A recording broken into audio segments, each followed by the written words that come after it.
నేను మీ అందరిని ప్రార్థించేది ఒకటే, మనం చేసిన పని ప్రజల అనుభవంలో ఉంది. నాకంటే బాగా మీకే తెలుసు, ఎందుకంటే జనంలో ఉండేది మీరు, తెల్లారు లేస్తే ప్రజలతో మాట్లాడేది మీరు. 50 రోజులైంది నిన్నటి కరెక్ట్ గా కాంగ్రెస్ పార్టీ అధికారంలోకి వచ్చి. ఈ 50 రోజులలో గ్రామాలలో రైతులు ఏమంటున్నారో, గ్రామాలలో ప్రజలేమంటున్నారో నాకంటే బాగా మీకే ఎరుక. ఏమంటున్నారు ఇవాళ? కరెంటు ఓంగనే 1 గంట 2 గంటలు ఏమంటారు ప్రజలు? చూసినావా? కేసీఆర్ చెప్పిందే నిజమైంది. కాంగ్రెస్ ఉంటే కరెంట్ ఉండదని కేసీఆర్ ముందే చెప్పిండు.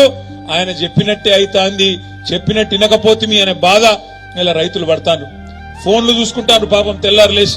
నీకు పడ్డదా అంటే రైతు బంధు, నీకు పడ్డదా, నీకు పడ్డదా అంటే నీకు పడ్డదా. ఈ రోజు వరకు కూడా 2.5 ఎకరాల కంటే ఎక్కువ రైతు బంధు పడలేదు. ఇయాలటికి కూడా. ఆ రోజేమో ముఖ్యమంత్రి, ఇప్పుడున్న ముఖ్యమంత్రి ఆనాటి పిసిసి అధ్యక్షుడు రేవంత్ రెడ్డి గారు ఆ రోజు అన్నాడు, కేసీఆర్ బిచ్చమేసినట్టు ఎత్తాడు, రైతు బంధు 10,000